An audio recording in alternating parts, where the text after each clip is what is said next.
Capacity.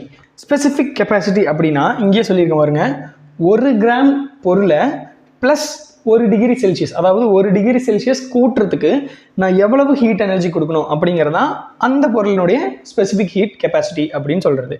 Okay, இப்போ எவ்வளவு energy, அப்போ எனர்ஜி நம்ம என்னன்னு சொல்லலாம், டெல் கியூ அப்படின்னு சொல்லலாமா? ஓகே, அந்த ஸ்பெசிஃபிக் ஹீட் கெப்பாசிட்டியை எஸ் அப்படிங்கிற லெட்டரில் டினோட் பண்ணுறோம். ஸோ இதுதான் அவங்களுக்கான ஃபார்முலா. இப்போ இதிலிருந்து பார்த்தா எஸ்ஸும் டெல்டியும் இன்வெர்ஸ்லி ப்ரொபோர்ஷனல் அப்படிங்கிறது தெரியுதா? Okay fine.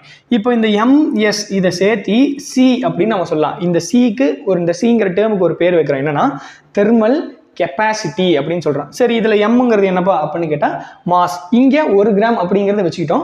மேபி நம்ம எடுத்துக்கிறது 100 கிராமாக இருக்கலாம், 5 கிராமாக இருக்கலாம், 1 கிலோவாக இருக்கலாம், 2 கிலோவாக இருக்கலாம் இல்லையா? ஸோ தட் எம்மும் எஸ்ஸும் சேர்த்து கிடைக்கிற ப்ராடக்ட் தான் நமக்கு தெர்மல் கெப்பாசிட்டி அப்படின்னு சொல்கிறது. ஓகே, இந்த ஸ்பெசிஃபிக் ஹீட் அப்படிங்கிறது iso thermal condition. Iso thermal அப்படின்னா என்ன? டெம்பரேச்சரில் எந்த சேஞ்சும் இருக்கிறது, டெம்பரேச்சர் கான்ஸ்டன்ட். அப்போ டெல்டி அப்படிங்கிறப்போ சேஞ்ச் இன் டெம்பரேச்சர், அப்போ சேஞ்சே இருக்காதுன்னா டெல்டி இஸ் ஈக்குவல் டு 0. இப்போ இங்கே டெல்டி 0 ஆனால் எஸ் என்ன ஆயிரும், இன்ஃபினிட்டி ஆயிருமா? அதை தான் இங்கே போட்டிருக்காங்க. Okay good. இப்போ அடையபட்டிக். அடையபட்டிக்னா என்ன கண்டிஷன்? எனர்ஜி வெளியும் போகாது உள்ளேயும் வராது, அப்போனா இருக்கிற எனர்ஜி அப்படியே இருக்கும். எனர்ஜி இஸ் கான்ஸ்டன்ட் அப்படின்னு சொல்லுவாங்க இல்லையா? ஸோ அப்போ change in energy del Q is equal to 0வா இருக்குமா? இப்போ இந்த ஃபார்முலாவில் டெல் கியூ 0வா இருக்கு அப்படின்னா ஆப்வியஸாக எஸ்ஸும் என்னவா தான் இருக்கும், 0வா தான் இருக்கும் இல்லையா? ஸோ அதனால தான் ஸ்பெசிஃபிக் ஹீட் 0ன்னு சொல்லியிருக்காங்க. இதை தாண்டி இதில் இன்னொரு டேர்ம் இருக்குது, அதை நான் மென்ஷன் பண்ணல. என்னன்னா மோலார் ஸ்பெசிஃபிக் ஹீட் கெப்பாசிட்டி அப்படின்னு சொல்லுவாங்க.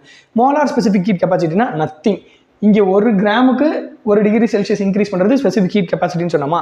மோலார் ஸ்பெசிஃபிக் ஹீட் கெப்பாசிட்டி அப்படிங்கிறது ஒரு மோல் விஷயத்தை, ஒரு மோல் சப்ஸ்டன்ஸை 1 டிகிரி செல்சியஸ் இன்க்ரீஸ் பண்ணுறதுக்கு எவ்வளவு ஹீட் தேவை, எவ்வளோ எனர்ஜி தேவை அப்படிங்கிறது தான் மோலார் ஸ்பெசிஃபிக் ஹீட் கெப்பாசிட்டி அப்படின்னு சொல்கிறது.